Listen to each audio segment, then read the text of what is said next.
자, 그래서 이제 지난 시간에 여기까지 했고요. 그래서 자본주의와 민주주의는 서로 조화되기가 어려운데 우리는 두 이념 체계 중에 자본주의 체계를 선택해서 지금까지 해방 후 지금까지 해왔다. 그래서 점점 부익부 빈익빈 양극화의 상태에 와 있다. 그런 거죠. 인간을 존중한다는 것에 대해서 오늘은 얘기하려고 그래요. 인간이란 무엇인가? 인간의 실존적 평등과 기능적 불평등 사이에 우리가 어떻게 이것을 조화시킬 것인가 하는 문제를 서로 생각해 보려고 합니다. 이제 뒤에 시간이 있으면 우리는 그럼 인간 존중의 사상이 있었나? 고래로부터 하는 거고, 그럼 서양 사람들은 인간 존중의 사상이 도대체 언제서부터 생겨났나? 이런 걸 생각해 보려고 그래요. 왜 인간이 앞에서 경쟁에서도 봤지만 이 경쟁을 하게 되면 기본적으로 인간을 존중할 수가 없게 돼요. 왜냐하면 상대를 거꾸로 틀어야 되니까. 상대를 패배시켜야 되니까. 인간을 존중할 수가 없죠, 기본적으로. 그러니까 이 어떠한 경우에도 경쟁하지 않도록 가르치는 게 굉장히 중요한데, 그런 환경을 조성하는 것이 중요한데, 인간을 왜 존중해야만 되는지, 그냥 단순히 인간 존중하니까 좋대더라 이래서가 아니라 우리의 사상, 우리의 정신적인 백그라운드가 인간 존중이 도대체 왜 없었을까 그동안. 왜 이렇게 단순히 20세기 들어서 일제시대, 구한말, 일제시대, 그 다음에 해방 이후에 지금까지 우리는 왜 인간 존중의 사상을 갖지 못했을까? 이것에 대해서 우리가 한번 생각해 봤으면 좋겠어요. 그것이 가능할지 모르겠어요. 난 이제 철학 전공자가 아니니까. 그래서 서양 사람들은 도대체 이것이 언제서부터 어떻게 이렇게 인간 존중의 사상이 깊이 이렇게 많은 사람들에게 알려지게 되었을까 하는 걸 생각해 보려고 해요. 그러니까 우리 한국 이 동양 사상이나 철학에 대해서 제가 잘 모른다는 게 가장 큰 문제점인데, 서양에서는 어떻게 했는지를 잠깐 보겠습니다. 인간 존중이 일어나면 집단 지성이 생겨나야 돼요. 그러니까 인간 존중이 없이 집단 지성은 일어날 수가 없어요. 우리 사회에 집단 지성이 일어나지 않는 이유는 인간 존중 바탕이 없기 때문이에요. 그러니까 인간 존중과 집단 지성은 동전의 양면과 같아요. 집단 지성이 일어나려면 반드시 인간 존중이 일어나야 돼요. 서양은 기본적으로 헬레니즘과 헤브라이즘의 두 가지 문화, 두 가지 정신, 두 가지 문명에 의해서 이루어졌다고 말할 수 있어요. 크게 보면 헬레니즘이고 헤브라이즘인데, 위에 있는 것은 세속적인 거고 아래에 있는 것은 거룩한 거죠. 근데 이 두 개가 서로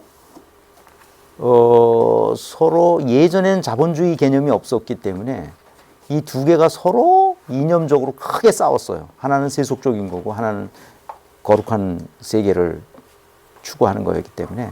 그래서 많이 싸움이 있었지만 결국은 상호작용하면서 결국은 이런 방식으로 전환됐어요. Unus pro omnibus, omnes pro uno.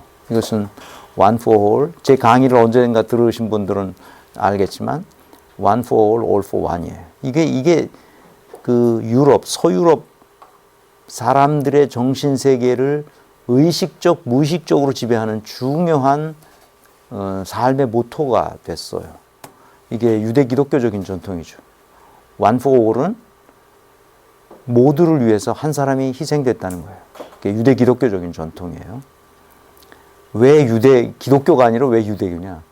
기독교는 유대교에 뿌리를 두고 있어요. 유대교가 없이는 기독교가 나올 수가 없어요. 그러니까 유대 기독교가 하나의 통으로 그냥 묶여서 설명하는 거예요. 그래서 one for all, 그러니까 예수 그리스도의 모든 인류를 위한 죽으심. 이게 유대 기독교적인 전통이에요. 그러니까 one for all이죠. 그러니까 all for one이에요. 그래서 모든 사람들은 그 one을 위해서 헌신해야 된다는 거죠. one. 그 one이 바로 all for one이 그리스 로마 문명이에요. 여기서 민주주의와 공화주의가 탄생하는 거죠. 이게 모든 사람은 그 한 사람을 위해서 왜냐하면 예수 그리스도가 십자가에서 죽으셨다는 이야기잖아. 인류를 위해서. 실제로 그랬는지 어쩐지 모르지만 그렇다고 믿는단 말이에요. 우리 서양 사람들이. 그러니까 유럽을 가면 다 기독교 국가예요. 그 한 2000년 내려오는 동안에 여러 가지 막 복잡한 문제들이 있지만 그 사람들 속에는 이런 두 가지 문명의 조화, 이런 것이 살아있다는 것을 좀 느껴요. 그러니까 유대 기독교적인 전통과 그리스 로마 문명에 대한 에서 온 말하자면 민주주의적이고 공화주의적인 그런 그 에토스가 이 사람들한테 느껴져요. 그래서 All for One에서 그 마지막 One은 바로 예수죠. 예수라는 거야. 우리 모든 인류는 그 예수, 2000년 전에 죽으신 그 예수를 위해서 살아야 된다는 거죠. 예수를 위해서 헌신해야 된다는 거죠. 그러면 오늘날 예수는 2000년 전에 죽었고 오늘날 예수가 누구냐는 거예요. 그게 이제 문제인 거예요. 그래서 오늘날 예수가 누군지를 알려면 예수가 한 말을 보면 알아요. 마태복음에 이렇게 써 있잖아요. 너희가 여기 있는 형제 중에 가장 보잘것없는 사람 하나에게 해준 것이 바로 나에게 해준 것이다 하는 거죠. 이게 바로 the least advantaged, 가장 보잘것없는 사람에게 하나에게 해준 것이 바로 나에게 해준 것이다. 그래서 이걸 최소 수혜자라고 번역하는데, 이건 기독교, 단순히 그 가톨릭이든 개신교든 그 기독교에서만의 문제가 아니라 우리 세속적으로도 이것을 증명한 사람들이 있어요. 그 사람들이 바로 이런 사람들이에요. 존 롤스. 존 롤스는 리버럴에 해당되는 사람이에요. 그러니까 자유주의자라고 말할 수 있어요. 그런데 자유주의자이면서 동시에 사회민주주의자라고 말할 수 있어요. 이 사람의 주장의 핵심 포인트는 뭐냐면 이 the least advantaged, 최소 수혜자가 누구인지를 규명하는 거예요. 이 사람의 철학. 로버트 노징은 자유주의인데 아주 극단적인 자유주의자예요. 그러니까 이 사람도 하버드 대학 교수였고 같이 근무했어요. 하버드 대학에서. 그 둘이 일정 기간 그게 같아요. 그래서 둘이 서로 굉장히 비판적이었어요. 이 사람은 극단적인 자유주의자예요. 그러니까 다시 말하면 자유지상주의라고 할까? 자유를 절대적으로 중시하는 사람이었어요. 요즘 우리 신자유주의라고 하는 말 있잖아요. 이 사람이 그 원조라고 말할 수 있어요. 70년대. 이런 사람들이 기본적인 그 철학적 배경을 제공했다, 이렇게 볼 수 있어요.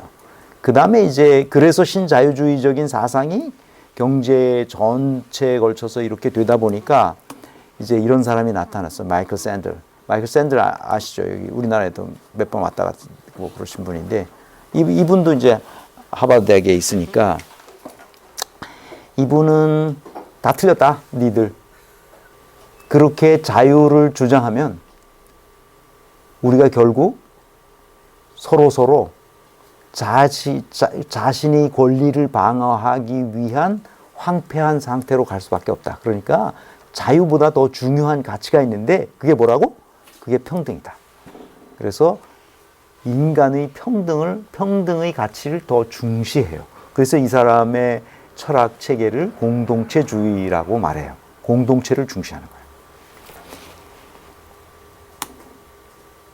그런데 이 세 사람은 존 롤스니, 로버트 노직이니, 마이클 샌들이니, 이 위대한 철학자들, 이게 거의 천재들이죠.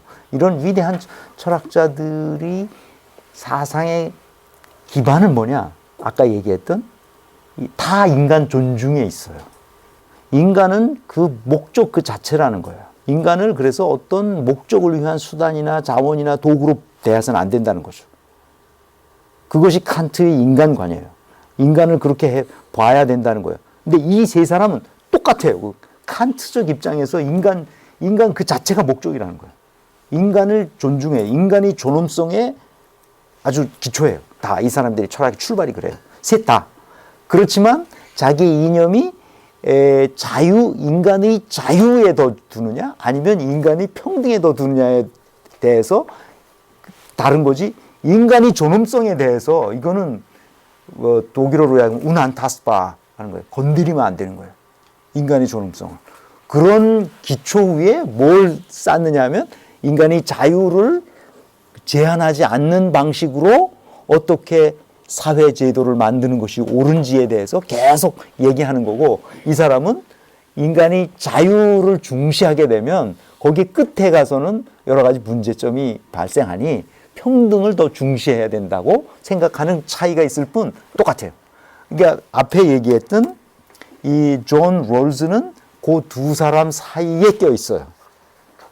제일 먼저 정의론을 빵빵한 사람은 존 롤즈의 The Theory of Justice, 정의론이란 아주 두꺼운 책이에요. 거기에 핵심 포인트는 뭐냐면 아까 얘기했던 너희 형제 중에 가장 보잘것없는 사람에게 해준 것이 바로 나에게 해준 것이라고 하는 예수의 이 말을 그대로 받아와요. 누가? 존 롤스가. 그래서 우리 중에서 가장 보잘것없는 사람에게 해주는 것이 all for one, 우리 모두의 의무라는 거예요. 그러니까 최소 수혜자, 가장 보잘것없는 사람, 가장 절망적인 사람, 가장 어려운 사정에 빠져 있는 사람에게 그 사람에게 이익이 되도록, 그 사람이 최대의 이익이 되도록 사회 정책을 썼을 때에만 이 사회는 정의로운 사회가 되고, 그렇게 정의의 바탕을 둬야만 뭐가 되는 거예요? 생산성이 오르고 행복해지고 창의적인 사회가 된다는 거예요. 이 사람이 존 롤즈의 주장이었어요. 그러니까 최소 수혜자가 최대의 혜택이 되도록 정책을 써라, 그러는 거죠. 그러니까 성경에 나온 이 얘기와 거의 같은 말이에요. 예수의 이 말과 같은 말을 하고 있는 거예요. 그런데 그것을 한 사람은 보다 더 자유론적인 측면에서 강조하는 것이고, 한 사람은 보다 더 평등론적인 측면에서 강조하는 것일 뿐이에요. 위대한 인물들입니다. 세 사람을 소개했고요. 우선 이 사람들 책은 다 우리가 번역된 책들이 다 있으니까 이 사람들 책은 꼭 사서 보시길 바랍니다. 그래서 인간을 존중한다는 것은, 그래서 결론적으로 연대해야 된다는 거죠. 연대, solidarity. 연대해야 된다는 거죠. 항상 같이 연대할 수 있기를 바라요. 인간이 존중되는 하에서는 경쟁 상태가 되면 어떻게 되면 연대가 되겠어요? 연대가 안 되는 거죠. 그러니까 연대는 어깨동무 같이 하고 보조를 같이 맞춰 같이 가는 거니까 협력하고. 그다음에 집단 지성이 일어나는 것은, 조직이 집단 지성이 일어나는 방식은 반드시 보충의 원리에 따라 조직이 운영돼야 돼요. 그것이 바로 subsidiarity예요. 이거 다음 시간에, 다음 주에 요 연대와 보충에 대해서 우리가 같이 공부할 수 있을 겁니다. 시스템적 치유를 하려면 이제 인간이 이렇게 인간을 존중하고 집단 지성이 일어날 수 있는 연대와 보충의 원리를 하려면 인간이 무엇인지에 대해서 기본적으로 이해해야 돼요. 인간이 무엇인가? 왜 이렇게 서양 사람들은 연대와 보충의 원리에 따라서 이것을 하려고 하는지 같이 생각을 해보려고 해요. 그래서 서양 사람은 어떻게 시스템적 치유를 해왔는지, 그렇게 하기 위해서는 인간이 뭔지를 알아야 되죠.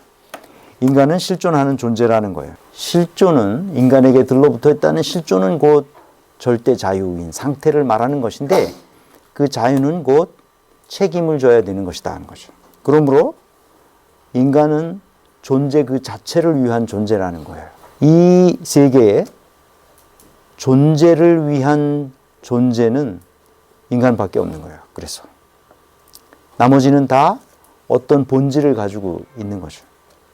그래서 우리가 경영학에서 특히 인사 쪽에서 하는 사람들이 Human Resource Management라는 말을 많이 쓰는데, 이 말은 완전히 실존주의 철학자들에 의하면 잘못 쓰이는 거예요. 인간은 존재를 위한 존재인데 그것을 리소스라고 인간을 보는 거잖아요. 이거는 근본적으로 잘못된 발상이에요. 이거는 미국식 경영학에서만 나올 수 있는 발상이죠. Human Resource.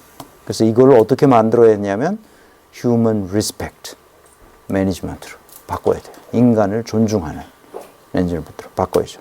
그래서 다시 정리하면 장폴 사르트르의 그 우리의 인간 관점, 인간을 정의하는 이 실존주의 철학의 관점을 다시 한번 정리하자면 인간은 실존하는 존재인데 그 실존이란 곧 우리에게 무한한 자유를 제공해 주는 것이고, 왜냐하면 아까 얘기했던 대로 이 세계를 해석하는 무한한 자유를 가지고 있어요. 여러분이 내 강의를 듣고 있지만 각자 다 자기의 경험과 지식에 의해서 마음대로 해석하고 있다고 지금. 그거 좋은 거예요. 그건. 여러분의 무한한 자유 속에 있어요. 그러나 그렇게 해석한 것에 대해서, 그런 선택에 대해서 여러분이 책임져야 돼요. 그 책임을, 그렇게 해석한 것에 대한 책임을 다른 사람에게 전가할 수가 없어요. 그렇기 때문에 자유라는 것이 형벌이 되는 거예요, 인간에게. 그러므로 자기가 그렇게 해석한 것에 대해서 책임을 질 수밖에 없기 때문에 그 책임을 지기 위해서 우리는 약간의 고난을 가져야 돼요. 고난이 없으면 책임질 수도 없죠. 책임을 지기 위해서 고난이 있는 거예요. 그러므로 이 순서가 중요해요. 인간은 실존하는 존재이기 때문에 자유로운 것이고, 다시 말해서 어떠한 구속도 제약도 없는 존재 그 자체를 위한 무지막지한 어마무시한 자유를 누리고 있는데, 그 자유에는 반드시 선택이 따르고 선택에 대해 책임을 지는 거죠. 그 책임을 지기 위해서 고난을 갖는 거예요. 이 순서가 중요한데 우리는 이제 고난을 많이 갖기 위해서 경쟁 체제에서 사다리를 타고 올라가서 다른 사람을 짓밟고 올라가고 다른 사람을 패배시키면서 올라가서 고난을 많이 차지함으로써 뭔가 자기가 위세를 부릴 수 있고 다른 사람을 다른 사람을 억압할 수 있게 되었지만 사실은 아무런 책임도 지지 않는, 말하자면 실존하는 존재도 아니고 영혼이 있는 존재도 아니고 생명이 있다고 말할 수도 없는 그런 인간들에 의해서 이 세계가 지금 돌아가고 있다, 이렇게 말할 수 있죠. 장폴 사르트가 말한다면 그렇게 말할 수 있다고 봐요.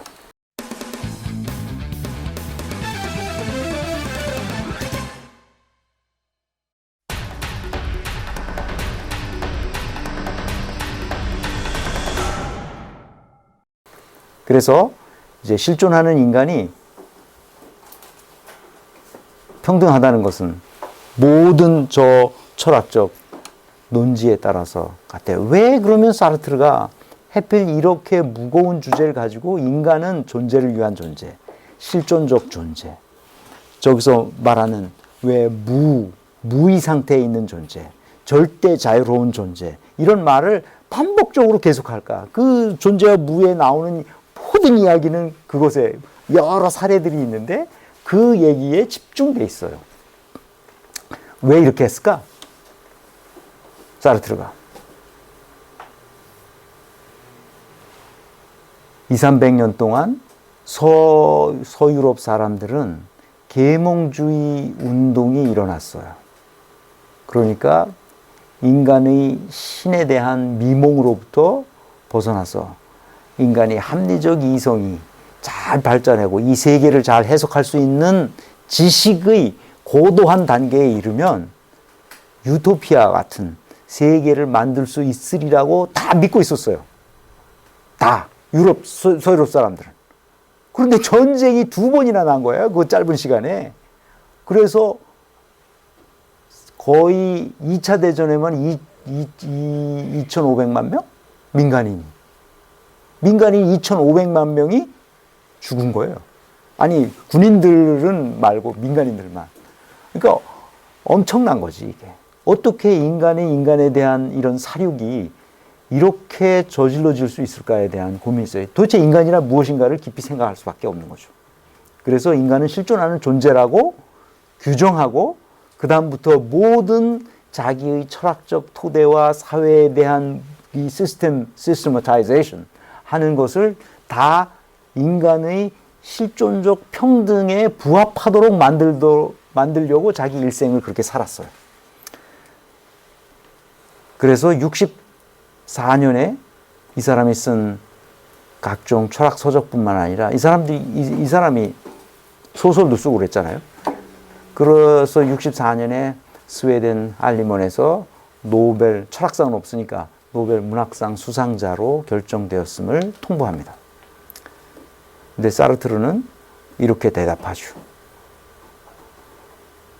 철학자이자 작가인 자기가 살아있을 때 자기 작품을 통해서 이런 명성을 얻는 것은 바람직하지 않다고 거절하죠. 그래서 64년에 노벨 문학상이 없습니다. 그리고 자기가 인간에 대한 사유하는 방식대로 자기의 삶을 평생을 살다 가는 거죠. 나중에 뒤에 나오지만 프랑스에서 68혁명이 일어나잖아요. 여러분 잘 아시는 그 68혁명의 아주 이 이론적 백그라운드가 뿐만 아니라 아주 전면에 나서서 맨 앞에 서서 68혁명을 지도하죠. 맨 앞장서서 저항하죠. 나중에 68혁명에 대해서 잠깐 얘기를 하겠습니다만 그런 삶을 살았어요. 소위 말하는 앙가주망, 참여의 이 철학이죠.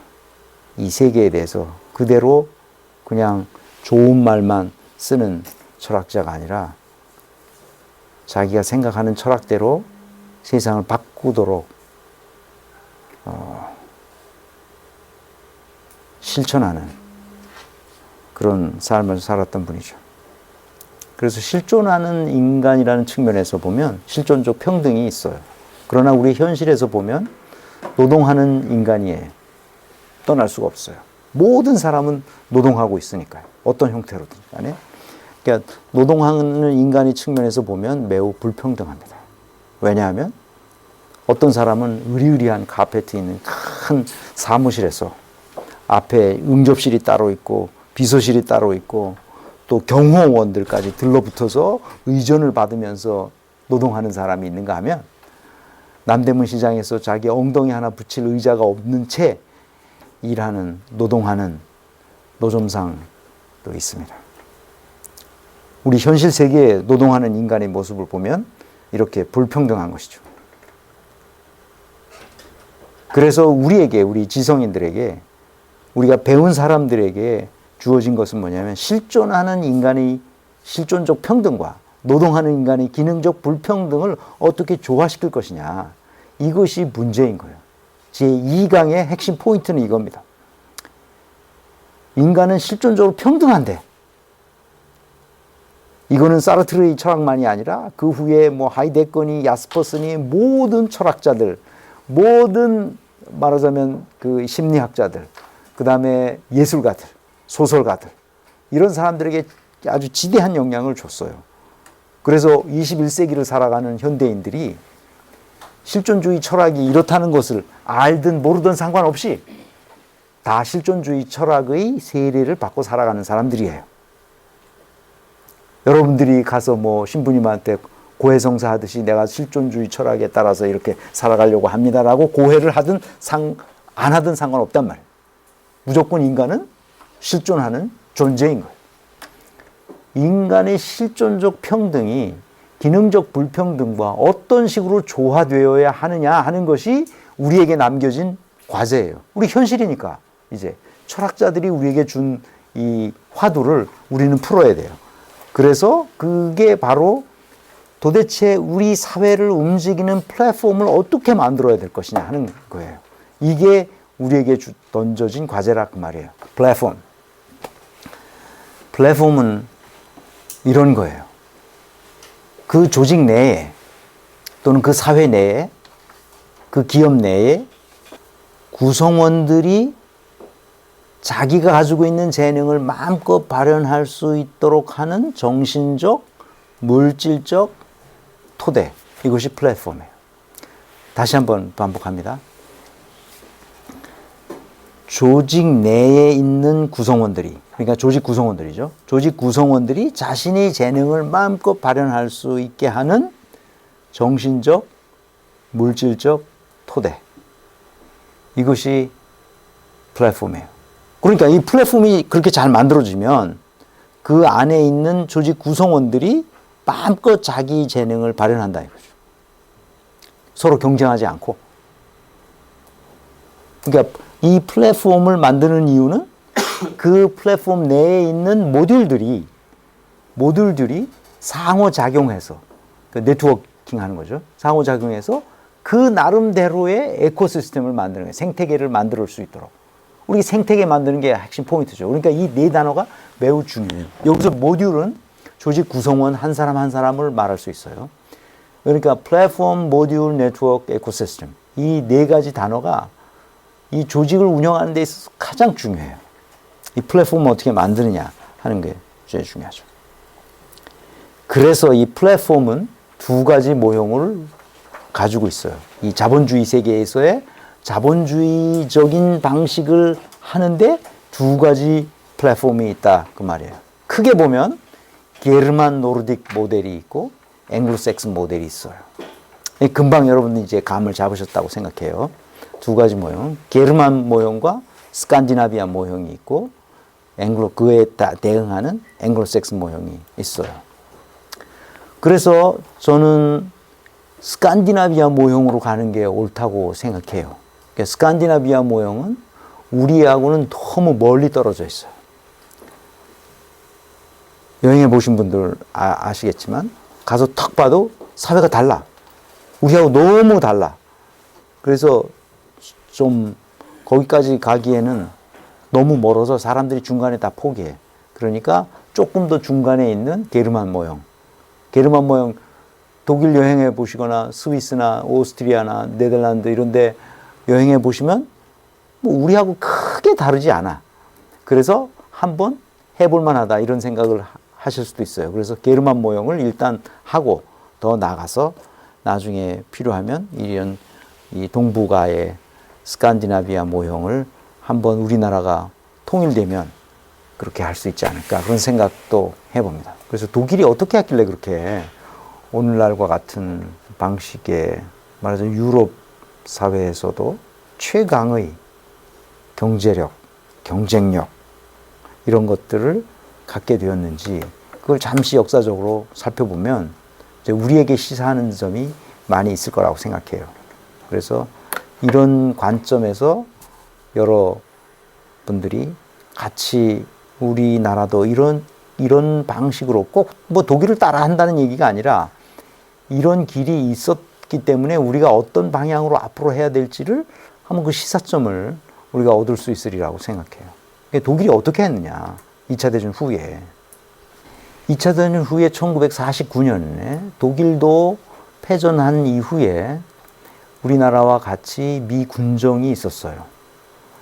그러니까 승전국에 의해서 분할 점령되었고 사실상 최강대국이었던 미군에 의해서 군정이 일어나고 1949년에 이제 독일 민간 서독으로 동독으로 가나졌으니까 서독이 날아갔습니다. 69년도에 3인당 정부가 소ци알 데모크라티슈 파르타이 도이칠란드 이게 SPD인데 이 3인당 정부가 사회민주주의 정당이죠. 3인당 정부가 출범해요. 이때 아까 얘기했던 대로 유럽 대륙 전체가 메어 데모크라티 독일말로 메어 데모크라티라는 게 캐치프레이즈였어요. 그러니까 영어로는 모어 데모크라시. 모든 분야 정치, 경제, 사회, 문화 모든 영역에서 더 많은 민주주의를 해야 된다. 이런 얘기가 나오기 시작했어요. 그런데 이제 경영학적으로 보면 아주 중요한 여기에 변곡점이 하나 생겨요. 변곡점이 뭐냐 하면 보수당 정부에 의해서 즉 우파 정부에 의해서 엄청난 이 자동화, 기계화, 투자 이런 것들을 했어요. 그러니까 자동화하고 기계화하고 그러면은 이게 생산성이 오르잖아요, 당연히. 근데 오르는데 한 20년간 쭉 올라왔는데 얼마 동안 오른 다음부터 생산성이 안 올라와요. 이게 옆으로 가는 거예요, 이게. 이게 왜 옆으로 가지? 하고 학자들이 들러붙어서 연구를 하기 시작했어요. 그때가 바로 저렇게 민주주의 보다 더 많은 민주주의, 68혁명에 의해서 일어난 바로 그 시기였어요. 그러니까 생산성이 정체된 이유가 뭐냐? 그 원인에 대한 반성을 위해서 많은 학자들이 들러붙어서 연구한 결과 이 세 가지가 핵심 요인이었다는 거예요. 기술이, 그 기술을 다루는 인간이, 그 인간이 속해 있는 조직이, 이 세 가지가 문제였다는 거예요. 이 핵심 요소로 세 가지가 뽑아졌는데, 기술은 보다 더 인간 중심적인 기술을 개발해야지 기술을 위한 기술을 개발해서는 안 된다는 사실을 알게 됐어요. 그래서 독일 사람들은 연구 결과 기술을, 인간 중심적인 기술을 개발하자. 두 번째, 인간 중심적인 기술을 만들었다 하더라도 그냥 자동화하고 기계화하고 기술 개발을 해서 기술을 위한 기술이 아니라 인간 중심적인 기술을 개발해야지 않으면 안 된다는 것을 주장했는데, 도대체 그 기술을 쓰는 인간들이 어떻게 했길래 생산성이 더 이상 오르지 않느냐 하는 것은 인간의 문제라고 생각했어요. 그래서 인간의 문제를 보다 더 생산성이 높은 방식으로 하려면 어떻게 해야 되느냐 하는 것이 그 문제의 핵심이었는데, 그것이 바로 노동의 인간화였어요. 노동을 인간화한다고 얘기했을 때 가장 첫 번째 떠오르는 개념이 뭐예요? 뭘 하면 노동을 인간화한다고 말할 수 있어요? 60년대 말부터 70년대에 이르는 이 어간, 약 10년 어간에 있어서 독일 사람들이 취한 조치가 있어요. 노동을 인간화해야 되겠다. 이거 안 되겠다. 이래가지고. 왜냐면 생산성이 안 오르니까 생산성을 높이려고 노동을 인간화한다고. 그러니까 연구 결과에 의하면 노동을 인간화해야만 생산성이 오른다고 생각을 한 연구 결과들이 나왔어요. 그러니까 노동을 인간화하자. 이렇게 한 거죠. 뭐겠습니까, 여러분? 저임금? 응? 그렇지. 노동 시간을 법적으로 확 줄여버리는 거예요. 일주일에 몇 시간 이상은 못하게 하는 거예요. 1920년대 독일은 바이마르 공화국 당시에 노동 시간이 60시간이었어요, 일주일에. 그러니까 노동 시간이 일주일에 60시간이니까 하루에 10시간씩 6일 일했다고, 일주일에. 그런 것이 50년대에 와가지고 50시간으로 줄었습니다. 그러니까 그 50년대에 와가지고 전쟁 이후에 50년대에 와가지고 60시간이 아니라 50시간으로 줄였어요. 그러니까 하루에 10시간씩 5일간 일하고 주말 이틀 노는 걸로. 그렇게 했던 거예요. 그게 50시간이죠. 60시간이 50시간으로 줄였는데 노동을 인간화하기 위해서 몇 시간으로 얘네들 줄였냐면 40시간으로 줄인 겁니다. 노동시간을 법으로 규제한 거예요. 그러니까 하루에 8시간만 일하면 돼. 하루에 2시간 일을 더 안 하는 게 엄청 중요한 거죠. 그러니까 어떤 효과가 나온 거예요, 이 사람들이. 여유가 있는 거예요, 자기 노동시간에. 10시간씩 일하다가 8시간으로 줄여버리니까 이 사람들 한번 딱 그렇게 법으로 정해지면 철저하게 또 지키잖아. 그러니까 70년대 초에 오일 쇼크가 났잖아요. 오일 쇼크가 났을 때 난방을 할 기름이 없는 거야, 이게. 그러니까 다들 겨울이 됐는데 춥게 지내자, 이렇게 한 거지. 그러니까 예를 들어서 그 실내 온도를 20도 이하로. 불란서에서는 내복이 동이 났어요. 독일에서는 뭐가 동이 난 줄 알아요? 온도계가 동이 났습니다. 딱 18도 맞춰야 되는 거야. 그러니까 온도계가 없잖아, 보통 집에. 그러니까 온도계가 18도 맞추려고. 그 어떤 차이가 있는지 알겠죠? 그 나라 사람들의. 얘네들은 40시간으로 이거를 한 거예요. 그러니까 40시간으로 해요. 그러면 하루에 2시간씩 남잖아. 50시간씩 일하다가. 그러니까 어떻게 된 거예요, 이게? 너무 좋은 거야. 여유가 생기기 시작한 거야. 그러니까 생각하잖아. 이렇게 하는 게 좋아? 이렇게 하는 게 좋아. 내가 강의 없는 시간에 너무 좋은 게 뭐냐? 생각하잖아. 이렇게 하는 게 좋을까? 아까 얘기했듯이 가만히 이렇게 의자를 반쯤 제끼고 창문을 내다보거나 그냥 뭐 천장을 보면서 눈을 감고 생각해보잖아. 이 생각하는 그 시간이 얼마나 행복하고 즐거운지 몰라. 그러니까 독일 사람들이 이런 생각을 했을 거예요. 시간이 남잖아. 여유가 생기기 시작한 거야. 생각하잖아. 내가 이렇게 일하는 게 맞나? 저렇게 일하는 게 맞나? 이렇게 일해볼까? 저렇게 일해볼까? 생각하는 거야. 그러니까 생산성이 안 오르겠어요, 오르겠어요. 노동 시간은 줄었는데 어떻게 됐냐? 생산성이 더 오른 거야. 노동을 인간화하면 조직 운영 방식을 근본적으로 바꿔야 돼요. 자기가 잘하는 것을 마음껏 할 수 있도록 만들어줘야 되죠. 그것이 조직 운영 방식을 근본적으로 변화시켰어요.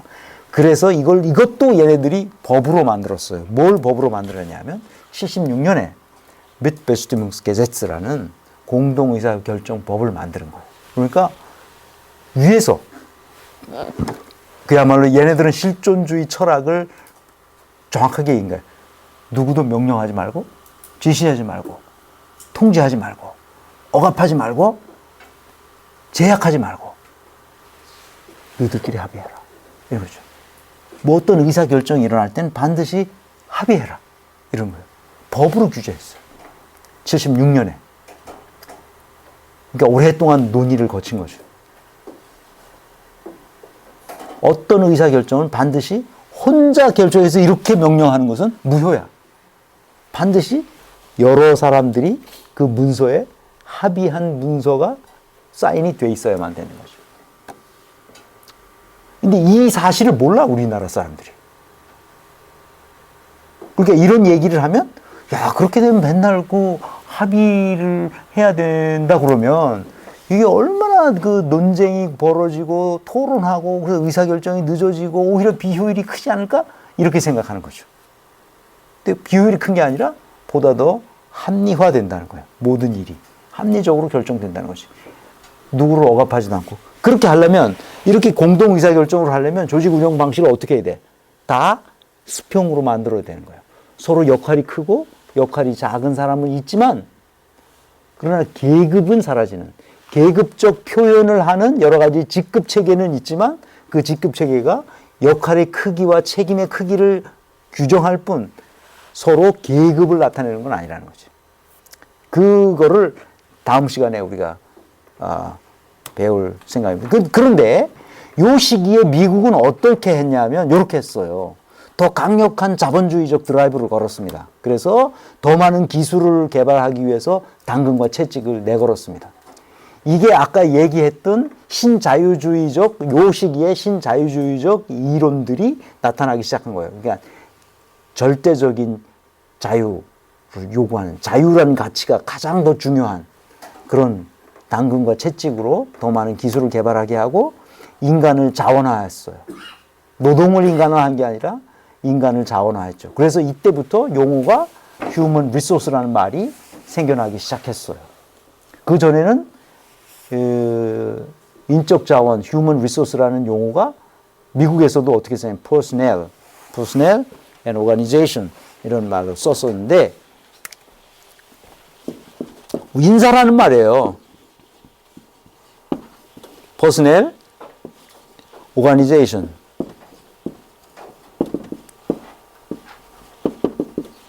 P&O죠. personnel and 이게 인사와 조직이에요.